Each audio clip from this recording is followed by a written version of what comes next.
Hi all. ഈ വീഡിയോയിലൂടെ നോക്കുന്നത് 2025 മാർച്ച് 23-ാം തീയതി പത്രവാർത്തകളിൽ വന്ന പ്രധാന കറണ്ട് അഫയേഴ്സ് ആണ്. ലോക കാലാവസ്ഥാ ദിനം March 23. Theme closing the yearly warning gap together. സ്കൂളുകളിലെ ഉച്ചഭക്ഷണത്തിൽ പാചക എണ്ണയുടെ ഉപയോഗം എത്ര ശതമാനം കുറയ്ക്കണമെന്നാണ് കേന്ദ്ര സർക്കാർ നിർദ്ദേശിച്ചത്? 10%. കേന്ദ്ര സർക്കാർ അടുത്തിടെ അംഗീകാരം നൽകിയ നംരൂപ് 4 വളം പ്ലാന്റ് സ്ഥിതി ചെയ്യുന്നത് അസം.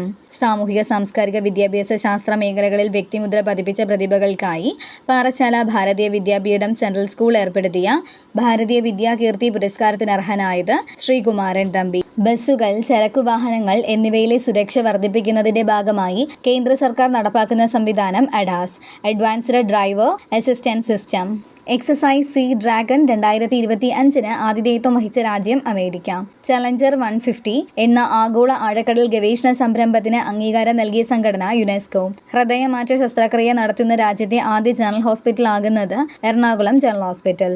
ഇതുപോലുള്ള കൂടുതൽ വീഡിയോസിന് ഞങ്ങളുടെ ഈ ചാനൽ സബ്സ്ക്രൈബ് ചെയ്യുക. Thank you for watching.